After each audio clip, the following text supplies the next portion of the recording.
지식인사회 사실 오랜 화두였고 사실은 지금도 계속해서 이제 연구가 나오고 있는 주제가 사실 전향이라는 주제거든요. 이 전향이라는 게 뭐 쉽게 얘기하면 군부에 협력하고 파시즘 체제에 협력하고 군국주의 변시 동원 체제에 협력했던 지식인들의 어떤 그 변절과 그 다시 또 뭐 참여하고 다시 돌아오는 과정 이런 것들에 대한 연구예요. 사실 패전 국가이기 때문에 어떻게 보면 그런 부분들이 굉장히 사회 문제가 됐던 것이고 이 부분에 대해서 사실은 소위 21세기 지금 한국의 문학성과 관련시켜 볼 부분도 좀 있어 보이거든요. 배상민 선생님께서 한번 이 부분에 대해서 말씀해 주시면 좋겠습니다. 좀 뜬금없는 얘기일 수도 있지만 제가 예전에 무슨 유튜브를 이렇게 뒤적뒤적 하다가 일본 AV, 그러니까 흔히 우리 야동이라고 하는 그거에 왜 모자이크가 있나 라는 걸 누가 얘기해 놓은 걸 들은 적이 있어요. 사실은 왜 얘네들 포르노를 찍으면서 굳이 그거를 모자이크로 가리고 그 다음에 이거를 포르노라고 이름 붙이지 않고 AV라는 자기들만의 용어를 만들어서 이렇게 제품을 만들고 있나 이런 궁금증은 누구나 있었는데 그때 그 BJ인가? 그분이 그렇게 얘기를 했던 것 같아요. 모자이크를 함으로 해서 불법이 아닐 수도 있다라는. 그러니까 성기를 삽입했는지 안 했는지 모르는 명분을 모자이크가 제공해준다는 거. 그 다음에 그것이 진짜 성기인지 가짜 성기인지 알 수 없는 명분을 모자이크가 제공해준다는 거. 그래서 일본도 포르노는 불법이지만 모자이크 때문에 그것이 합법이 된다라고 얘기를 하더라고요. 그러니까 모자이크가 어떤 그걸 찍는 사람들의 이중 고뇌겠죠. 나는 포르노를 찍고 싶지만 불법은 되고 싶지 않아. 를 모자이크 하나로 이 이중적인 고뇌를 해결해버리는 기능을 한다고 저는 봐요. 다카시 겐지도 마찬가지죠. 나치에 협력을 했어요. 그건 기록으로 남아있잖아요. 근데 나중에 전후에 다시 평화주의자로 돌아가려고 하니까 명분이 필요하잖아요. 모자이크 같은 그 명분이 바로 나는 헤세랑 친하고 헤세 평화주의자인 나치의 박해를 받았던 헤세 문학을 번역을 했다잖아요. 그러니까 이거는 다카시 겐지의 모자이크가 돼준 거죠. 어떻게 보면 헤르만 헤세가 헤세 입장에서 불쾌할 수도 있지만 그러네. 네. 몹시 불쾌하겠는데요? 굉장히 불쾌할 것 같아요. 그 비유. 네, 비유가 너무 근데 너무 21세기 한국 문학판으로 오면 저는 몇몇 그런 생각이 들어요. 한국 문학 출판사든 비평가든 아니면 소설가든 다 이중적인 게 있어요. 뭐냐면 팔고 싶으나 문학을 하고 싶어요. 그러니까 사실은 팔고 싶으면 대중적인 걸 하는 게 맞죠. 그렇지만 나는 문학가로 남고 싶은 거예요. 이 이중적인 고뇌를 저는 문학성이라는 단어로 해결하고 있지 않나라는 생각이 들어요.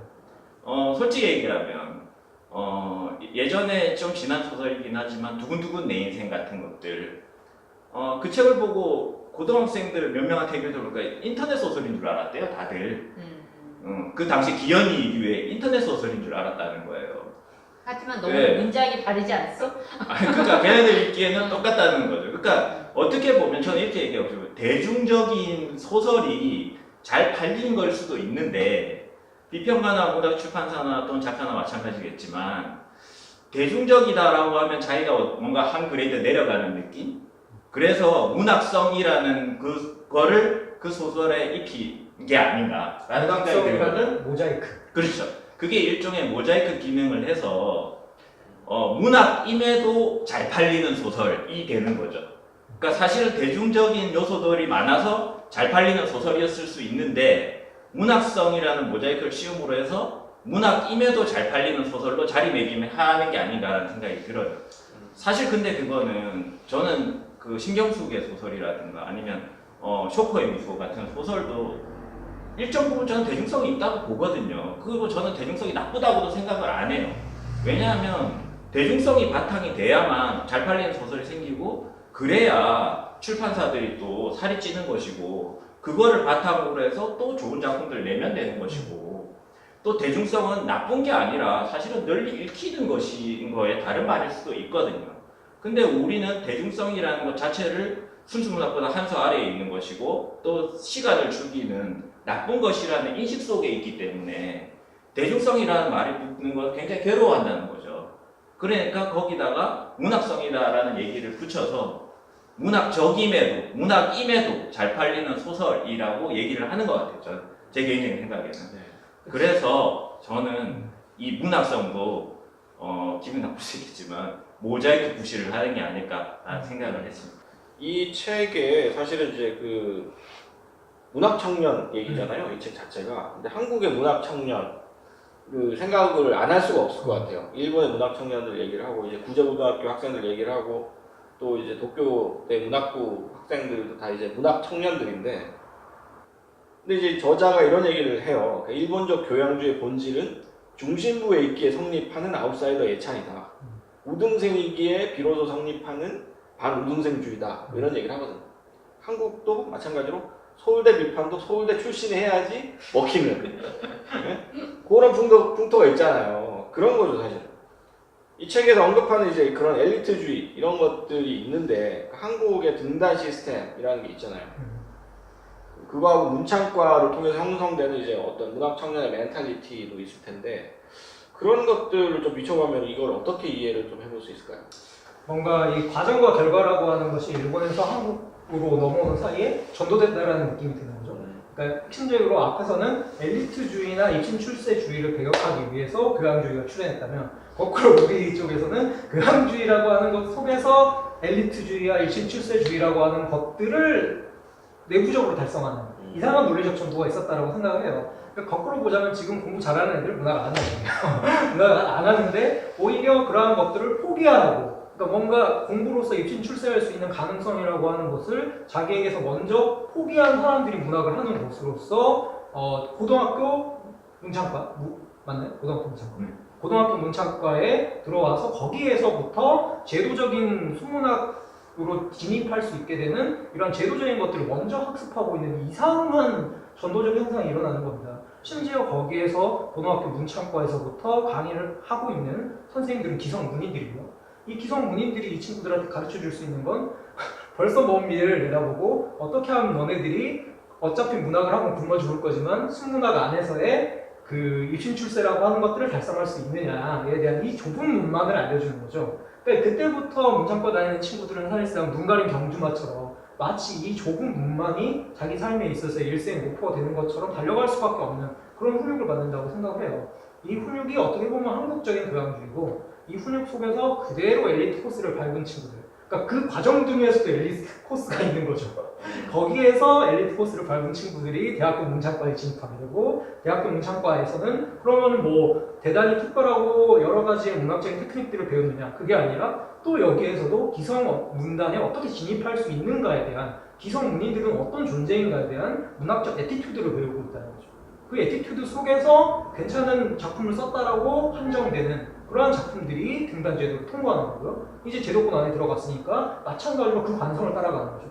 그러니까 이런 경로 의존성 안에서는 우리가 생각하는 종류의 문학을 통한 뭔가 비판 의식이라던가 혹은 문학하는 사람들이 가지고 있었던 이미지에 대한 뭐 혁신이라던가 이런 것들이 사실상 발휘되기 어려운 점점 더 좁은 의미에서의 교양주의가 형성되는 게 아닌가라는 생각이 듭니다.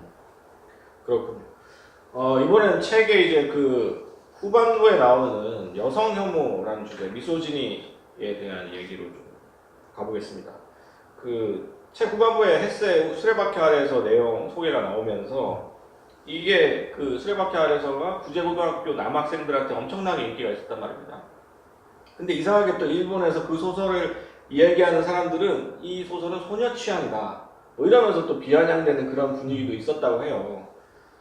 그러니까 소설 내적으로나 외적으로나 어쨌든 여성 혐오와 계속 혐의가 이렇게 연루되어 있는 소설이 이제 수레바퀴 아래서라는 얘기를 하고 있는데, 심리학 선생님 어떻게 보세요? 이 그 수레바퀴 아래서는 한국에서도 과거에 청춘의 필독서로 읽힌 책이고, 근데 문학 소녀들한테도 인기가 있었는지, 있었다면 이게 어떤 의미로 읽혔는지 그런 거 좀 말씀 같이 해주십시오.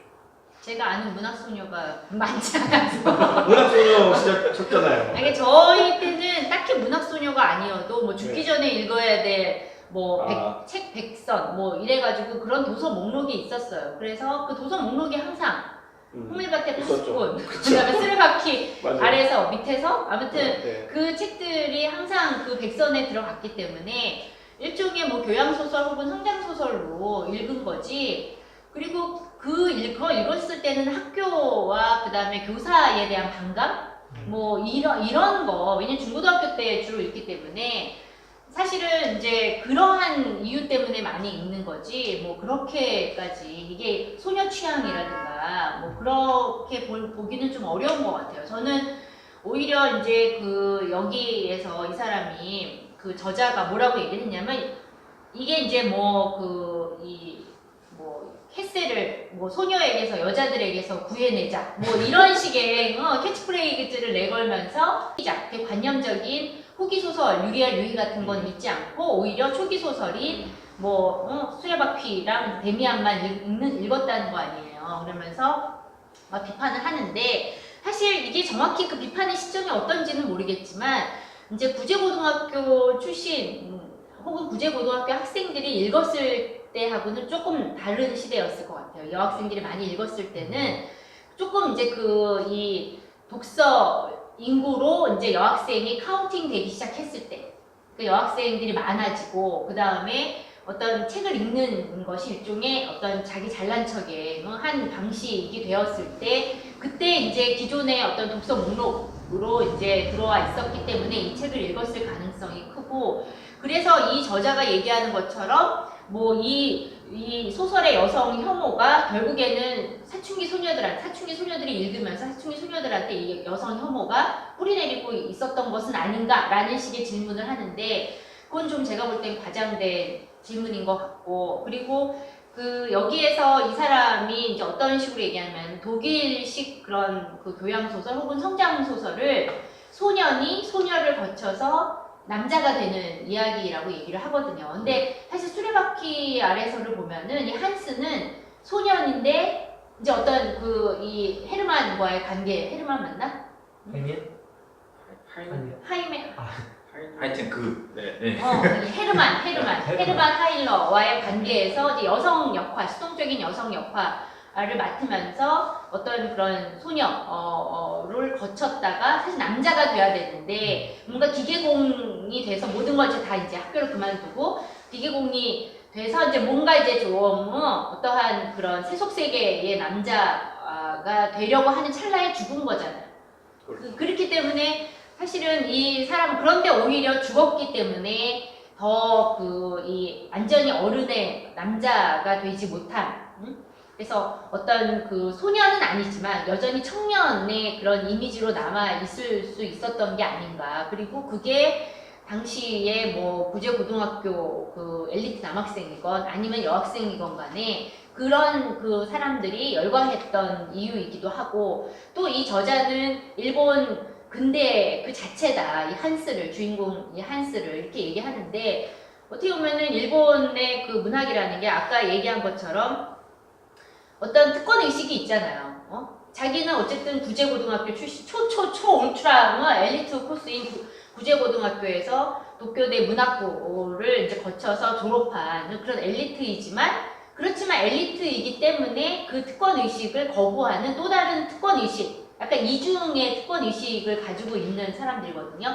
근데 이제 이 사람들이 그러한 입신 출세가 아닌 세속적인 성공이나 그런 것을 거부하고 문학을 선택했다는 것 자체가 자기는 어떤 현실에 막 그 현실의 한가운데 뛰어들어서 뭘 하고 이런 게 아니라 일종의 현실 도피인데, 그 현실 도피를 이제 그런 방식의 이중의 어떤 그런 특권 의식으로 면피를 하는 거고, 그리고 면피의 과정에서 만들어지는 것들이 자기를 영원한 문학 청년으로 그렇게 정체성화하는, 정체화하는 그런 방식이 아니었을까. 그랬을 때 이 사람들의 눈에 꽂힌 것은 바로 어른이 되기 전에 죽은 그런 어떤 영원한 청년의 이미지인 한스였겠죠. 여기에서 어떤 동문학자 번역을 하는 이 사람들, 그 다음에 어떤 이 도쿄대 어떤 그 문학부 내부의 어떤 시스템, 여기에서 앞부분의 전반부가 그런 얘기인데, 구제고등학교 출신들, 근데 이 사람들 중에 여성은 한 명도 없었다는 거. 사실은 이것 자체가 그냥 여성 배제라는 거죠. 결국에는 특권의식은 배제를 동반하잖아요. 근데 이거는 배제라고 말할 수도 없는, 말하고 싶지도 않은 그런 배제인 거죠, 어떻게 보면. 네, 이 수레바퀴 아래서 관련해서 박인원 선생님이나 배상민 선생님 뭐 하실 말씀 있으세요? 이 소설이나 뭐 내용에 대해서? 없습니다.